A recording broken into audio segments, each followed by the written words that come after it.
Hello friends and welcome back to know with Dolly. First of all तो आप सभी को very very happy new year. नया साल आपका अच्छा बीते, यही हम मनोकामना करते हैं। और इन 365 डेज़ को हम यूटिलाइज करने वाले हैं अपने ग्रोथ के लिए, अपने बिजनेस के ग्रोथ के लिए। ये मैं चाहता हूँ कि आप मेरे साथ मिलकर ये एक नया रिजोल्यूशन लें, जो रिजोल्यूशन बाकी रिजोल्यूशंस की तरह, जिम जाने की तरह या सुबह उठने की तरह हम तोड़ने वाले नहीं हैं, और इसे हम कंप्लीट करेंगे। और जो अगला न्यू ईयर आएगा उसे हम उसी धमाके के साथ सेलिब्रेट करेंगे। तो अपनी एसईओ की जर्नी को आगे बढ़ाते हैं हम। आई होप कि अब तक आप लोगों ने अपना ऑन पेज एसईओ कंप्लीट कर लिया होगा और तैयार होंगे अगले कदम के लिए। आज के वीडियो में हम डिस्कस करेंगे कि कौन से वैसे टेक्निकल पॉइंट्स हैं जो कि हमें कवर करने हैं अपनी एसईओ की जर्नी में। जितने भी टेक्निकल एसईओ के पार्ट हैं उन सारी चेकलिस्ट को हम आज बताने वाले हैं। फ्रेंड्स, इस चैनल पे हम डिजिटल दुनिया से जुड़ी बहुत सारी इंटरेस्टिंग चीज़ें लेकर आते रहते हैं और सभी चीज़ें हम फ्री ऑफ कॉस्ट यहाँ पर सिखाने वाले हैं इन डिटेल सही तरीके से। तो अगर आपको भी इन सब चीज़ों में इंटरेस्ट है तो प्लीज़ हमें सब्सक्राइब कर लीजिएगा ताकि आप हमसे जुड़े रहें और ये सारी ट्रिक्स एंड टिप्स आप अच्छे से सीख सकें।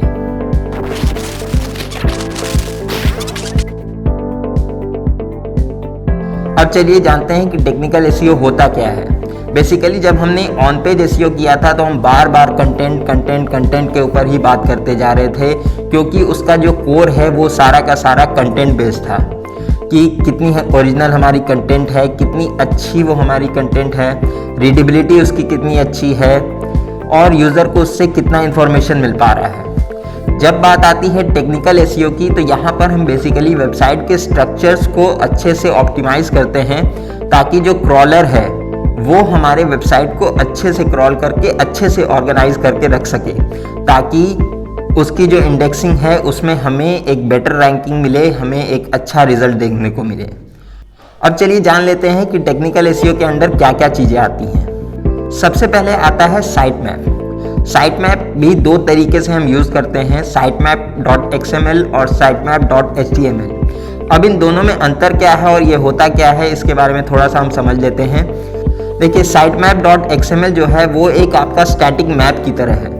जैसे कि किसी भी सिटी का एक कोई प्रॉपर मैप आपको मिल गया कि ठीक है, यहाँ पर अगर हम सपोज करें कि चलिए हम कोलकाता की बात कर ले, तो यहाँ पर आपको कोलकाता का मैप मिल गया कि यहाँ पर हुगली रिवर है, यहाँ पर आपका स्टेडियम है यहाँ पर। तो अब ये स्टैटिक मैप की तरह है जो कि आपकी वेबसाइट में जितनी भी चीज़ें हैं उन सब की इंफॉर्मेशन दे देता है आपके इंडेक्सर को, आपके क्रॉलर को, ताकि क्रॉलर को पता रहे कि आपके वेबसाइट पे कौन कौन सी चीज़ें अवेलेबल हैं। यही बात आती है sitemap.html की।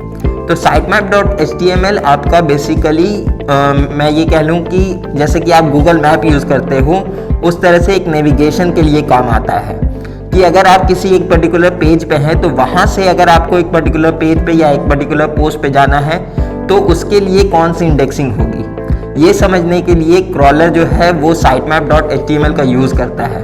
ये इसी तरह है कि सपोज कीजिए आप चांदनी चौक में हैं और आपको पालिका बाज़ार जाना है, तो स्टैटिक मैप पे तो चांदनी चौक और पालिका बाज़ार आपको अलग अलग जगह दिख जाएंगे, बट अगर चांदनी चौक पर आप हैं, वहाँ से आपको रास्ता चाहिए पालिका बाज़ार जाने का, तो कौन सा रास्ता आपको लेना है, कौन सा शॉर्टेस्ट रूट पड़ेगा, कहाँ आपको कम ट्रैफिक मिलेगी, ये सभी चीज़ें आपको गूगल मैप्स दिखाता है जब आप उसके थ्रू नेविगेट करते हैं। उसी तरह से यहाँ पे भी जो है sitemap.html एक नेविगेशन सिस्टम की तरह काम करता है आपके क्रॉलर के लिए।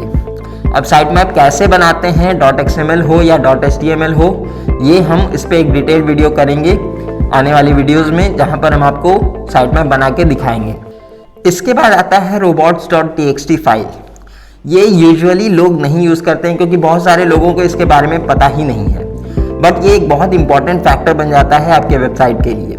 तो देखिए, robots.txt फाइल बेसिकली जो क्रॉलर है उसे बताता है कि किन पेजेस को, किन जगहों को आपको क्रॉल करना है और कौन सी ऐसी चीज़ें हैं, कौन से ऐसे पेज हैं जिनको आपको क्रॉल नहीं करना है।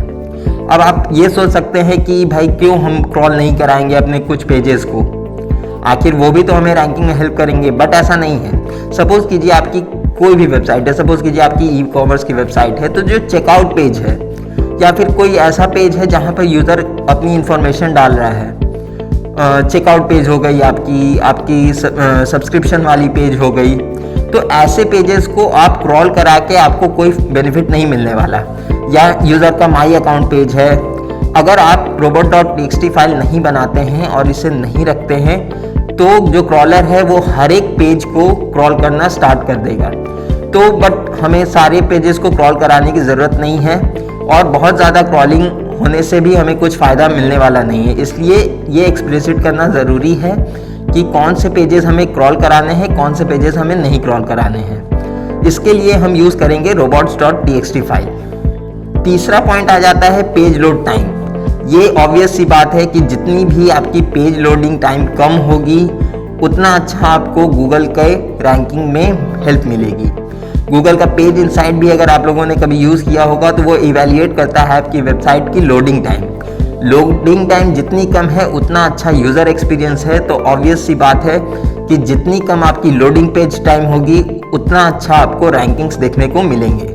इसके बाद आ जाता है आपका जावास्क्रिप्ट और CSS की ऑप्टिमाइजेशन। यूजुअली जब भी आप कोई वेबसाइट बनाते हैं तो वो HTML के फॉर्म में होती है at the end of the day. तो उसमें जो भी आपको एनिमेशंस वगैरह देखने को मिलते हैं या कुछ फंक्शंस रन कर रहे होते हैं या जो भी स्टाइलिंग की फैक्टर है, ये सारी चीज़ें यूजुअली जावास्क्रिप्ट और आपके CSS फाइल्स के थ्रू होती है। बट ये आपकी वेब पेज को हेवी बना देते हैं और साथ ही साथ आपके पेज लोडिंग टाइम को भी बढ़ा देते हैं। तो यहाँ पर हम इन दोनों चीज़ों को एनालाइज करेंगे कि कहाँ कहाँ हम जावास्क्रिप्ट यूज़ कर रहे हैं, कहाँ कहाँ हम CSS यूज़ कर रहे हैं और कोशिश करेंगे कि इसे हम जितना मिनिमाइज़ कर सके उतना हम मिनिमाइज़ करेंगे ताकि हमारी पेज लोडिंग स्पीड अच्छी हो सके। इसके बाद आता है हमारा canonical tag. Canonical tag basically differentiate करता है डुप्लीकेट और ओरिजिनल पेजेस में आपकी वेबसाइट के अंदर। यहाँ पर वो क्रॉलर को बताता है कि कौन से पेजेस ओरिजिनल हैं और कौन से पेजेस डुप्लीकेट हैं। यूजुअली कुछ सिनेरियोज में ऐसा होता है कि हम डुप्लीकेट पेजेस बना के रखते हैं उसे यूज़ करने के लिए एक पर्टिकुलर टाइम पे। जैसे सपोज कीजिए कि जैसे आपका एक पर्टिकुलर होम पेज है, वो आपका ऑल ओवर द ईयर वही होम पेज रहता है, बट फॉर कुछ समय के लिए, कुछ ड्यूरेशन ऑफ टाइम के लिए, सपोज कीजिए क्रिसमस है, क्रिसमस के टाइम पे आप दूसरी होम पेज दिखाना चाह रहे हैं, तो उस होम पेज को आप कुछ 4-5 दिनों के लिए ही रखेंगे ताकि उस ड्यूरेशन ऑफ टाइम में जब यूज़र्स आपके वेबसाइट पर आए तो उन्हें एक नया फील देखने को मिले। बट इन 4-5 दिनों में आप नहीं चाहेंगे कि दोनों जो अलग अलग पेजेस हैं, अब ये पेजेस जब आप बनाएंगे, क्योंकि आप बैकएंड में इन पेजेस को धीरे धीरे करके डेवलप करेंगे, तो आप नहीं चाहते हैं कि वो पेजेस भी क्रॉलर जो है वो क्रॉल कर जाए।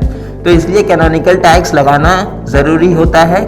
कुछ केसेस में अगर आपकी एक स्टैटिक वेबसाइट है तो ऑब्वियसली आपको इसकी यूज़ नहीं पड़ेगी, बट यहाँ पर हम सारे यूज़ केसेस को लेके चल रहे हैं, तो इसलिए अगर ऐसी कोई सिनेरियोज बनती है तो आप कैनोनिकल टैग का यूज़ कर सकते हैं। इसके बाद आ जाता है हमारे रीडायरेक्शंस। रीडायरेक्शन बेसिकली हमारे जो वेबसाइट पर ब्रोकन पेजेस हैं उनसे रीडायरेक्ट करने के लिए यूज़ किया जाता है। यूजुअली देखिए, आप बहुत सारे pages over the period of time बनाते जाएंगे और इन फ्यूचर जैसे 6 महीने, 7 महीने, 8 महीने बाद आपको ऐसा हो सकता है, ऐसा लगे कि ठीक है, ये जो पेज है मेरी, इसे मैं दूसरी तरह से प्रेजेंट करना चाहता हूँ, ये पेज अब हमें वेबसाइट से हटानी है, तो वो ऑलरेडी कहीं ना कहीं इंडेक्स हो चुकी होगी, उतने दिनों में वो इंडेक्स हो चुकी होगी और वो आपकी रैंकिंग्स में हो सकता है गूगल सर्च में अभी भी दिखे। तो अगर ऐसे पेजेस पे लोग लैंड करते हैं और आपने रीडायरेक्शन नहीं लगाया हुआ है तो उन्हें खाली पेज कुछ एरर या 404 एरर या इस तरह से कुछ ये दिखे, तो ये आपकी रेपुटेशन के लिए अच्छी नहीं है। इसलिए इन केसेस में हम रीडायरेक्शंस लगाएंगे। हम पहले फाइंड करेंगे कि हमारे कौन से वो ब्रोकन लिंक्स हैं, कौन से वो ब्रोकन पेजेस हैं, और उन सारे पे हम रीडायरेक्शन का यूज़ करेंगे। ये कैसे करेंगे ये भी हम इस पर एक डिटेल वीडियो बनाएंगे। ये जितने भी टॉपिक्स हम बता रहे हैं इन सबको कैसे करना है इसके लिए हम ऑलरेडी वीडियो लेके आने वाले हैं, तो इन डिटेल आप वो उन वीडियोस में समझ सकते हैं। अभी हम केवल एक चेकलिस्ट प्रोवाइड कर रहे हैं कि ये सारी चीज़ें हमें अपने टेक्निकल एसईओ को करते वक्त ध्यान में रखनी है। इसके बाद आता है W3C validation. W3C validation basically आपके जो वेबसाइट के कोड हैं उनको एक प्रॉपर स्ट्रक्चर में लाता है, ताकि आपके क्रॉलर के लिए या यूज़र्स के लिए या इवन सर्च इंजन्स के लिए वो इजीली अंडरस्टैंडेबल हो और उन्हें अच्छे से क्रॉल किया जा सके।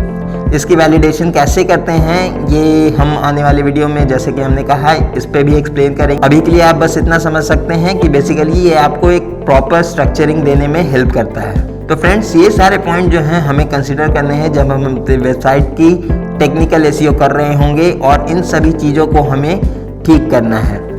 ये एक एक करके हम आने वाले वीडियोस में करके दिखाएंगे, तो बने रहिएगा हमारे साथ। Again wishing you all a very happy new year, और जुड़े रहिए। आपके कोई कमेंट्स हो, कोई सवाल हो तो प्लीज़ उन्हें कमेंट कीजिएगा। मिलते हैं आपसे अगली वीडियो में।